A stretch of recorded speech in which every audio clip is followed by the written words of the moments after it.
Hello and welcome back to Rage Gaming and more title update 1. With the new release of Arch-Tempered Rey Dau though, we finally have the Gamma set that actually has some impact, at least some, on the meta. Whether you're simply just slotting in that fantastic new helm or actually engaging with the latent power properly, it's impactful, which is a pretty solid success for an Arch-Tempered monster. But should you use latent power? How valuable actually is it? We're going to cover that and provide you with two set options based on what you might prefer. Before we get into it though, a quick thank you and credit to Josh as always. I'm the one that plays Longsword and can actually discuss with him what the weapon needs and the builds and such, but he's the veteran of the series who did the math and put together the new sets with all that in mind. So I'm just presenting that today. But with that said, let's begin. We'll begin then with the new gear and why it's good and what's specifically good about it. This is the new Arch-Tempered Rey Dau set, the Rey Dau Gamma. The best individual piece is easily this, the Rey Sandhelm, providing you with a level 3 decoration slot, which is awesome, but then also one level of weakness exploit, maximum height,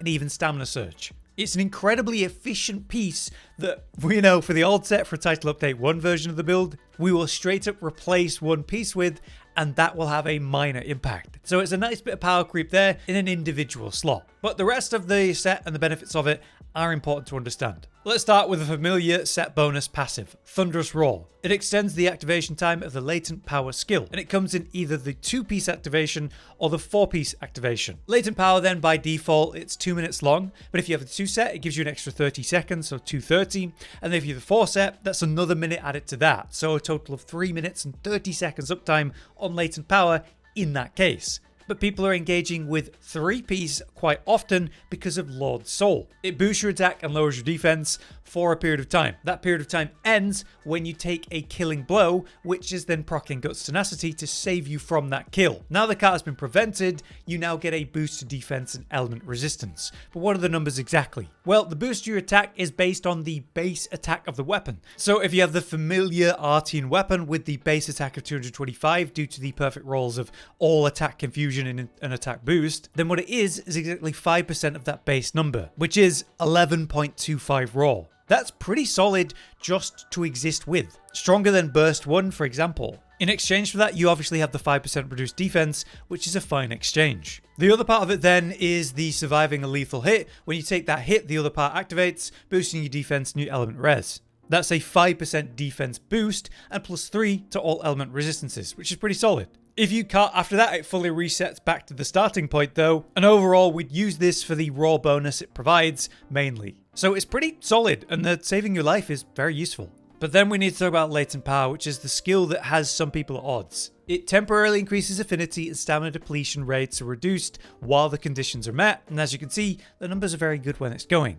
To activate it, you need to spend either 2 minutes near a large monster or take roughly 133 damage. Reasonably, this means half of the fight, you know, even with no set bonuses, you'd have Latent Power up. With a 2-piece of the set to increase the time, that'd be a 55% uptime or 60% with a 4-piece. All based on activating it passively without taking damage. If you do take the damage though, well, the uptime goes up. You can intentionally cause it to trigger, right? But this is where people have issue with the skill. They don't like the idea of taking damage intentionally. But even in the context of giving Latent Power like a 33% uptime, which as we said, it'll be up more than that even if you never get hit, that still suggests a worth of 6.6% affinity for a hunt. That's already comparable to the whole gore Foresight thing. If the hunt is 3 minutes long, you'd need at least a minute of it to be under Latent Power, which would work, but anything more than that, the value just gains and gains, even in the context of ignoring activating Latent Power by taking a hit here and there. So for non-speedrunners, we think it's really good. And even for speedrunners, it has purpose and use. You pretty much just have to be honest about it. If your hunts with the harder monsters in the game are lasting over 3 minutes on average, then Latent Power's value goes up. If you occasionally take damage, its value goes up. And you can compare that to the whole Counter-Strike skill, where you know every now and then you get hit and activate Counter-Strike and get a huge amount of raw for that. Some weapons, you know, they have hyper armor and ways to activate Counter-Strike without taking a proper hit, but no matter what weapon you're playing, you might just take a hit now and then and get the big bonuses. And of course you can force it by, you know, barrel bombing yourself, and similar tricks with say Corrupted Mantle. You can have that on early on your way to the monster and have it drain your health as you approach. This would then force the trigger of Latent Power at the start of the fight, as another way to massively improve its uptime. So there are ways around it. We think it's a great skill for your average player and should be considered. But with the understanding that some people just don't like the skill, we're presenting 2 sets today, one that's not going to use it, one that is, and will have better DPS potential. Right then, no matter what set you're using, we need to talk about the weapon and the offensive decorations real quick. This is the familiar one-size-fits-all paralysis longsword. The alternative to this would be a blast longsword. Both work great. I prefer paralysis because free DPS window. Either way, what you're looking at is attack infusion across the board and attack boost across the board, except for the one sharpness boost, of course. This is going to be that fits-all scenario weapon that does great against every monster. But it's now been proven that technically you can get more output by having a bit of element on the weapon instead of something like paralysis or blast. The idea is that you would run an element that the monster's weak to, but still commit to the whole full attack infusion attack boost concept. You just have that little bit of the relevant element for extra DPS, giving you even more value to the skills like burst, which enhance both raw and element. However, this concept requires you to have 5 element longswords and all have the ridiculous perfect rolls which are hard to achieve in the first place. I don't know about you, but I personally just don't care enough to run 5 perfect different element longswords that I constantly swap between based on what I'm hunting, compared to one that's very much close to perfect and works against every monster. The difference is roughly 5% DPS, as Josh was telling me. So, you know, if you're a speedrunner, then yes, it'll make a difference and that's important. But ultimately, this is your choice to make. In regards to the offensive decorations though, it's thankfully straightforward with longsword and remains the same. 5 crit boost by using 2 slots for those decorations, and then the razor sharp and handicraft perfect decoration to help your sharpness and to avoid actually having to sharpen throughout the fight. And we run this across all of our raw sets. Right, let's start with set 1, which is the old familiar set with a minor change. If we look at the old set from Title Update 1, you can see that it's 2 gore piece, we have regular arc and guardian arc, and then Zuwu helm, which provides you with 2 adrenaline rush and then a 2 and a 1 slot.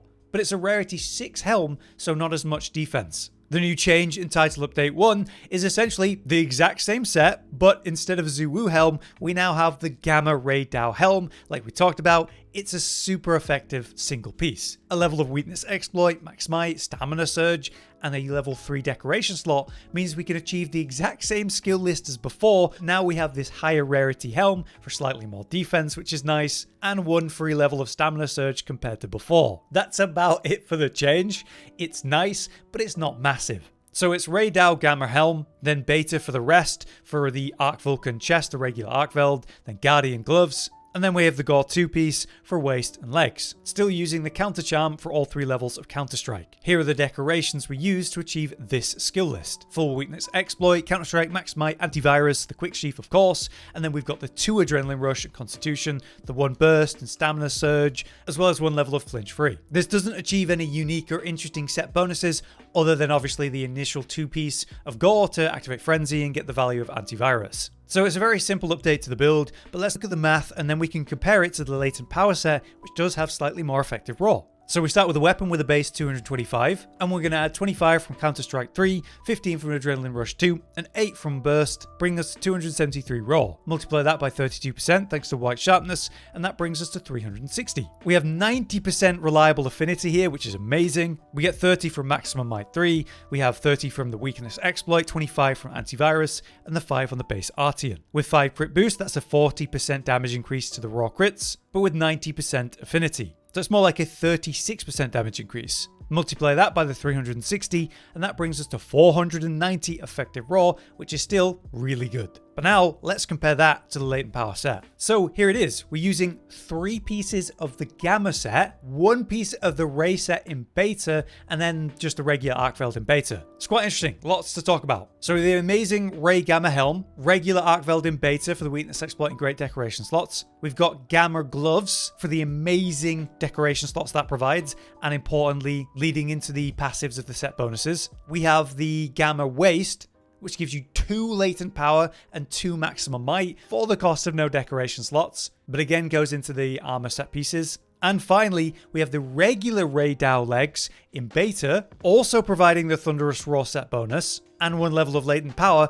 but very importantly, the 1 slot decoration slots that we need to achieve Quick Sheath. With the set again, we use the Counter-Strike charm. So here are the decorations that we use to achieve this skill list. Full weakness exploit, 3 latent power, the full Counter-Strike max might quick sheath, a bit of evade extender which is nice, then the important 1 adrenaline rush, 1 burst, a free bit of stamina surge which is really nice. Then we get into the set bonuses. So firstly, we have 4-piece of the Thunderous Roar set here from the 4 pieces of Rey Dau. This extends the time that latent power is actually active, and as we said, this is going to add a total of 1 minute 30 seconds on top of the basic 2-minute timer of latent power. So 3 minutes and 30 seconds uptime per latent power, this is incredible. From the 3-piece of the Gamma set, we also have Guts Tenacity. So that's just going to give you 11.25 raw in this case with the perfect artian weapon. And if you do get a lethal hit, it'll just save you and give you some bonus defense and resistances. So we're able to compete with the Gore 2 and 4-piece set bonus that everyone usually uses, because that provides you, a lot of affinity as well as a bit of raw at 4-piece. But then this is doing the same thing. You're getting raw from Lord Soul, and we're getting this 30% affinity from Latent Power 3, as well as that stamina depletion, to compete with, say, the 25% affinity you get with Antivirus and Gore Frenzy. It's really clever stuff and really well done by Josh. So let's take a look at the math and compare. We have the 225 base raw again with the artian weapon. A 5% raw increase to that is 11.25, so we'll round that down to 236 base raw. The idea is to not cart, so you're going to have that the whole fight. Then we got the 25 from Counter-Strike 3,